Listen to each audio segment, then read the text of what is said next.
Bonjour à tous, Trotty Riders, Trotty Riders, bienvenue sur la chaîne Electric Surf. Aujourd'hui, je reçois la nouvelle trottinette électrique de la marque Kunfon. Il s'agit du modèle RZ1000 en bimoteur. Nous allons tout découvrir sur ce nouveau bolide. C'est parti pour l'intro vidéo.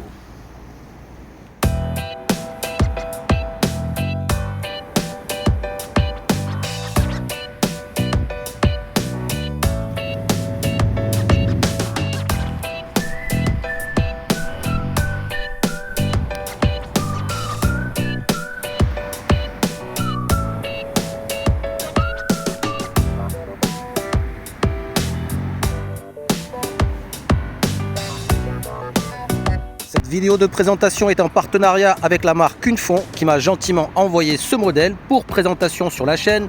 Merci à eux. Comme d'habitude, je laisse en description de la vidéo le lien partenaire pour que vous puissiez y jeter un coup d'œil, faire vos comparatifs et pourquoi pas acheter un modèle adapté à vos besoins. C'est avec une grande fierté que la marque Kunfon nous sort ce nouveau modèle en bimoteur, le RZ1000. Souvenez-vous, la dernière fois, je vous avais présenté le modèle RZ800 en single moteur. On va voir tous les détails ensemble lors de cette présentation vidéo. Donc nous avons là une trottinette électrique en bimoteur, 1200 watts par moteur, au total 2400 watts nominal, développant jusqu'à 3600 watts en crête, alimentée par une batterie de 48 volts, tenez-vous bien, 24 ampères-heure, donc il y aura de l'autonomie. On va faire le tour de ville pour voir quelle distance on pourrait parcourir et quel serait le niveau de la batterie restante afin d'avoir une meilleure idée. Ce qui saute aux yeux, c'est ce défilement de la bande LED lumineuse, donc on sera visible en conditions nocturnes. Le deck est équipé d'un prolongement en guise de cale-pied avec une fente dédiée au crochet ici pour pouvoir crocheter la colonne lorsqu'elle sera pliée.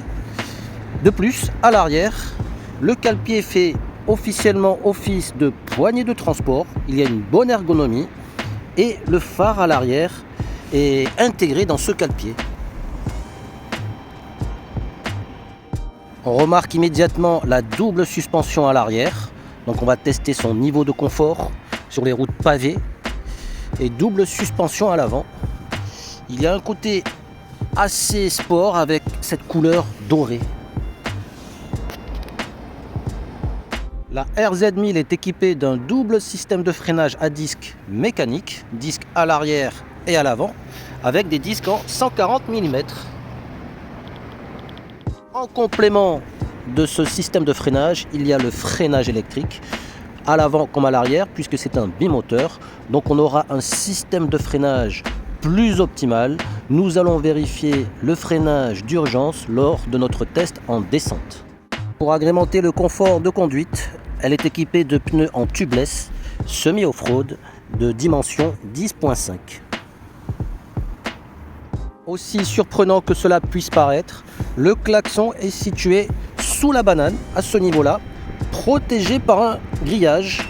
Donc c'est assez original et ça lui donne un look plutôt agressif. Au niveau du poste de conduite, on allume la trottinette à l'aide de ce bouton intégré dans la gâchette d'accélération de type pouce. Actuellement, je suis en mode sport. Pour changer de mode, je clique sur le bouton M. Une fois, je passe en mode race. Ensuite, le mode park, le mode éco. On va rester en mode race, le mode le plus puissant.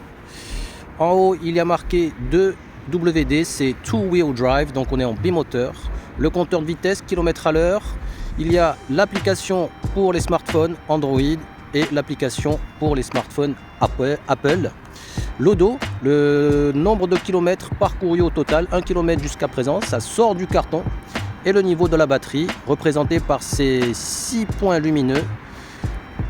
Ici, nous avons le bouton pour l'allumage tactile. Je ne l'ai pas encore testé. Je préfère pour le moment l'allumer et l'éteindre à l'aide du bouton situé sur la gâchette. Si on regarde le commodo plus en détail, nous avons le phare situé sur la partie supérieure. Je vous montre à quoi il ressemble. Coque en plastique rigide. Phare que l'on peut ajuster très légèrement. Et voici à quoi il ressemble.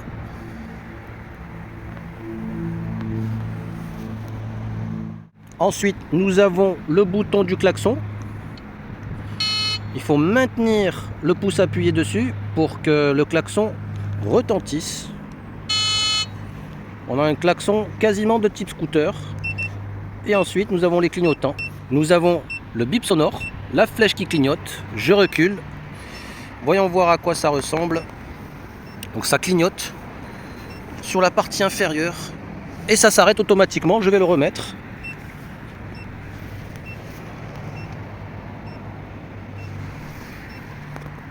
C'est plutôt visible. L'avantage, c'est que ça s'arrête automatiquement, donc on n'a pas à se soucier de l'arrêter après notre virage. Et au niveau des feux arrière, si je freine, ça clignote, je freine, ça clignote. Donc nous avons en complément de la LED supérieure en dessous du cale-pied, le feu rouge situé sous le garde-boue. Et sur la partie avant, on a ces deux loupiottes en guise de feu de position, mais masquées par les suspensions. Il faut vraiment être de côté pour les apercevoir. Trêve de bavardage, on va maintenant passer au test. On va vérifier sa capacité à grimper les pentes, son confort de conduite, son système de freinage dans les descentes et puis son autonomie. Je vous donnerai mes impressions générales à la fin de la vidéo, donc restez connectés. Alors, première impression en mode race, en bimoteur, c'est étonnant de puissance et c'est assez perturbant. Donc je me mets en mode sport parce que sinon je suis bousculé à chaque accélération. Et vu les pistes qui zigzaguent que nous avons, il vaudrait mieux pas perdre l'équilibre. On va continuer tout droit, on va faire une petite pause et je vais vous parler de l'application. Oui, il y a bien une application smartphone. On va voir ensemble les options qu'elle possède. Ok, petite pause en bord de canal du Midi ensoleillé. Donc on va ouvrir l'application qui se nomme le Wheel. Pour Android, je me connecte. Il détecte RZ1000 automatiquement. Donc actuellement, on est connecté à la trottinette. Il me reste 97% de batterie. Au niveau des options, voyons voir qu'est-ce qu'il y a. Il y a de bonnes informations. Le nombre de kilomètres parcourus jusqu'à présent, la température, le temps d'utilisation, le courant, le voltage, 53,4 volts, la version de l'application. Ensuite, si je reviens en arrière, au-delà des informations très intéressantes sur la trottinette, on va pouvoir configurer différentes options. On va pouvoir donner un nom, personnaliser l'appellation de notre modèle, l'unité de mesure, miles per hour ou kilomètres à l'heure, le cruise control, le régulateur de vitesse, le régulateur de vitesse à partir de quelle vitesse, ça c'est pas mal, je vais le mettre à partir de 20, en dessous de 20, je veux pas de régulateur de vitesse. Riding mode, le mode de sport, normal, ici ma limitation, je peux mettre ma limitation à 25. On va laisser peut-être 28. Et enfin, le verrouillage, déverrouillage par Bluetooth. Je peux définir un mot de passe et je peux définir le démarrage tactile, puisqu'il est équipé d'un capteur tactile. Ça, c'est impressionnant. Je reviens en arrière, il y a d'autres fonctionnalités, mais nous avons vu l'essentiel. Je reviens sur mon application pour mon itinéraire afin de vérifier la distance que nous allons parcourir. Allez, on est parti pour le test de la montée avec notre belle piste cyclable, toute fraîche, toute neuve. Donc pour rappel, vitesse limitée à 25, gâchette pouce à fond. On attaque la partie la plus pentue, on est en bimoteur. Il y a le bip sonore pour m'informer que on est en régulateur. Là j'ai le pouce libre.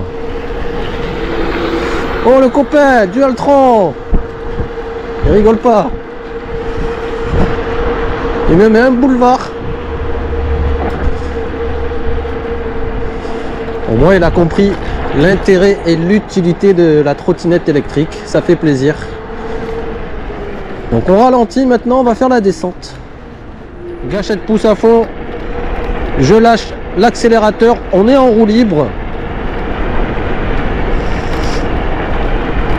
30 km à l'heure. 32 GPS. 33 GPS. Je prépare les doigts sur les leviers de frein. Qu'est-ce qu'on va faire? On va freiner au feu rouge ou on va ralentir pour le virage? Ralentissons pour le virage. On ressent le freinage électrique. Et on va s'arrêter devant le feu rouge là-bas.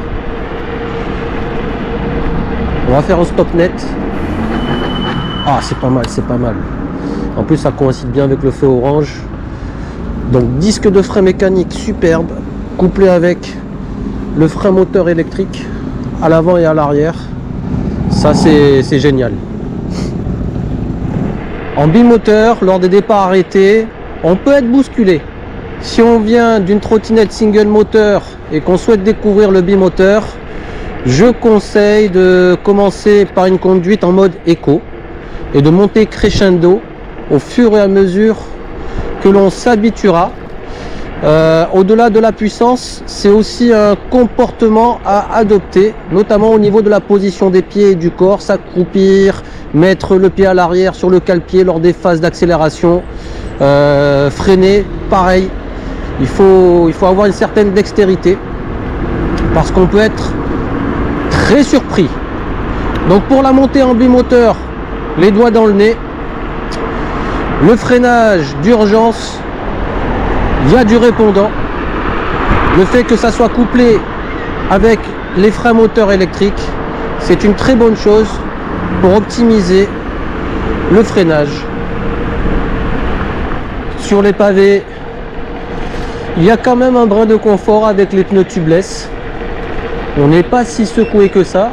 De plus, avec les doubles suspensions à l'arrière et à l'avant, ça neutralise bien les irrégularités, les dénivelés des pavés. On est donc globalement plutôt confort. On va en profiter pour utiliser la sonnette ou le klaxon. Il faut maintenir le pouce appuyé pour que cela puisse retentir. Et ça résonne plutôt fort, hein.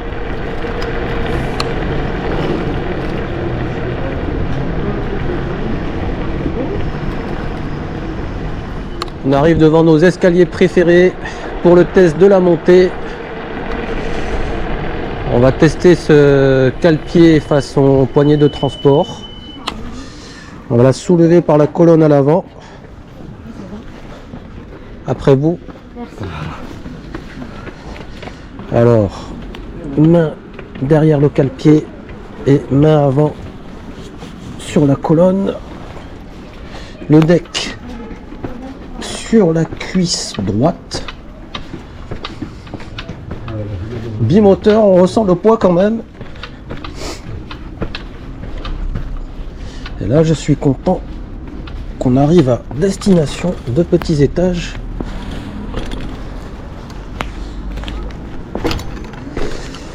Et en bimoteur, on chôme pas. Ouh, ça patine un peu. Et on est déjà à 25. Voilà, le bandit. C'était le bandit. Direction tout droit. Le bandit sans casque avec des lunettes de soleil qui protègent ses yeux en cas de chute.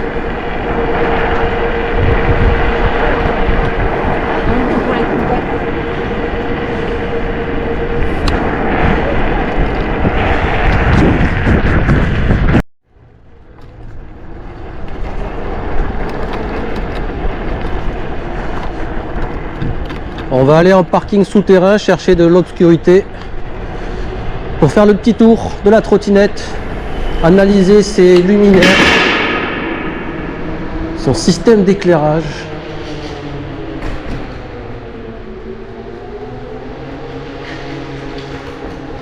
Le phare avant, est-ce qu'il est bien levé? Oui. On entend le bourdonnement des pneus. Et comme je disais, comme ce sont des pneus plutôt plats, je peux m'arrêter quasiment sans poser le pied si on est bon équilibriste. Hop. Voilà, jusqu'à l'arrêt final. Donc si on fait le tour des luminaires, je vais laisser clignoter le clignotant. Assez visible. Devant, on voit bien le reflet des loupiottes. Le feu arrière. Est-ce qu'il y a la LED qui... Oui, la LED qui fait son petit va-et-vient. Les deux loupiottes à l'avant. Pas visible à ce niveau-là, mais visible sur les côtés. Il y a quand même le reflet au sol. Donc ça reste, on va dire, visible. Bien, trajet terminé. On a fait un bon petit tour de ville. Voyons voir les stats. Donc 12,9 km accomplis, 43-44 minutes, 35 km à l'heure la Vmax dans la descente en roue libre. Vitesse moyenne 18 km à l'heure. Donc j'arrête ma course. On peut voir le tour de ville effectué. Et on est à l'embouchure des ponts jumeaux, ici présent. Au niveau de la batterie restante, il me reste 1, 2, 3, 4, 5 barres. Donc on a consommé une barre pour effectuer 13 km. Voyons voir le voltage restant au niveau de l'application. Est-ce que je suis toujours connecté ou pas? Les données de la trottinette. Il reste 51,4 volts. Donc loin des 48 volts représentant 55%. C'est un très bon ratio avec cette batterie, 48 volts, 24 ampères-heure. Donc ayons à l'esprit, pour un poids de l'utilisateur de 70 kg me concernant, on peut parcourir 13 km, il restera environ 80% de batterie, représentant 51,4 volts, en bimoteur, en mode sport, le mode intermédiaire et non pas le mode maximum en mode race, parce que je trouve qu'il est un peu trop déstabilisant en départ arrêté, et j'ai trouvé mon bon compromis avec le mode sport pour mon petit 70 kg. De manière générale, on appréciera avec ce RZ1000 son niveau de confort grâce à ses pneumatiques qui aident à optimiser la stabilité de conduite. Parce que regardez, il y a une certaine largeur et c'est assez plat.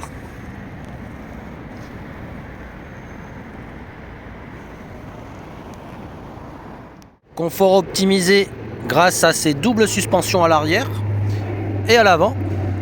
Et j'ajouterai optimisé aussi par le fait que le cale-pied soit dans le prolongement du deck. Il n'y a pas un côté surélevé comme on peut le rencontrer dans certains modèles de trottinettes qui sont contraints de fixer un cale-pied pour avoir un brin de confort, et ça crée un niveau différent par rapport au deck. Là on est bien aligné. Globalement, on appréciera sa capacité d'accélération en bimoteur. On ne chôme pas lors des départs arrêtés au feu tricolore. De plus, le fait de pouvoir combiner disque de frein mécanique plus frein moteur électrique, le freinage est généralement optimisé. Donc on se sent en sécurité lors des freinages d'urgence. Le gros plus, c'est son application où on peut voir les détails de la trottinette, kilométrage, pourcentage de la batterie, voltage de la batterie, pouvoir verrouiller, déverrouiller et aussi et surtout paramétrer la vitesse. La vitesse, je vous montre une fois de plus, ça c'est vraiment un plus. Si je veux plafonner à 20 km à l'heure parce que je prête la trottinette à un camarade et je veux pas qu'il prenne des risques, je peux le faire. J'aurais préféré une bande LED lumineuse fixe où on peut choisir les couleurs à l'aide de l'application. Actuellement, c'est une loupiote qui fait des va-et-vient. Bon, pourquoi pas. Peut-être que ça pourrait faire l'objet d'un changement à l'avenir ou d'une option que l'on peut choisir à l'aide du smartphone, tout simplement. Nous arrivons à la fin de cette présentation. J'espère que ce test vous aura donné une meilleure idée sur ce modèle Kumfon RZ1000 en bimoteur. Pour rappel, en description de la vidéo, le lien partenaire pour que vous puissiez y faire vos comparatifs. La marque Kumfon propose plusieurs modèles. Vous trouverez votre bonheur en matière de mobilité électrique. Sur ce, je vous dis à bientôt pour une prochaine présentation. Bye bye.